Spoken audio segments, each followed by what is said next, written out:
కాంగ్రెస్ సర్కార్ అయినా ముఖ్యమంత్రి యనమల రేవంతాల్ సార్ అయినా లేబర్ మంత్రి వివేక్ వెంకటస్వామి సారు అయినా ఎవరైనా సరే సింగరేణిని ఆగం చేయాలని చూస్తే వాళ్ళు పానమసొంటి దోస్తులు అయినా కూడా శత్రువులే అవుతారట. అగో వాళ్ళంతా ఎవలకు దుస్మాన్లు అవుతారు, ఏం కథ అట్లెవలన్నారే అంటారా. ఇగో ఈ నుండి సరే మంత్రులు ముఖ్యమంత్రులు ఎవరైనా సరే సింగరేణి జీవితాలతో ఆడుకునే ఎవరైనా సరే మాకు శత్రువులే. ఈ సింగరేణి కార్మికులతో వాళ్ళ జీవితాలతో పదంగా పెట్టే ఎవరైనా మాకు శత్రువులే. ఇనరా కంకికొడవలి ఎమ్మెల్యే కూనంనేని సాంబశివరావు సార్ ఏమంటున్నాడో ఇంకా శాననే అన్నాడు. మొత్తం ముచ్చటి నుండి మాకు సింగరేణి ఆరాధ్యం, సింగరేణి గుడి, సింగరేణిలో ఉన్న ప్రతి కార్మికుడు మా రక్త సంబంధికులే.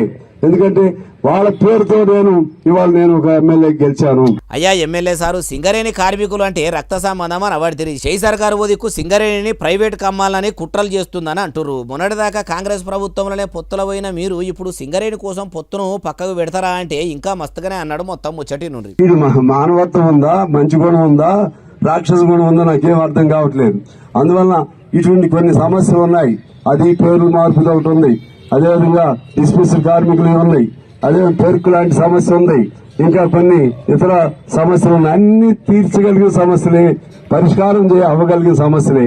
వాటిని పరిష్కరిస్తారా లేకపోతే ఈ సమ్మెను విప్లవకర స్థాయికి తీసుకెళ్లి ఈ సమ్మెను ముందుకు తీసుకెళ్లాలా మీరే తేల్చుకోండి.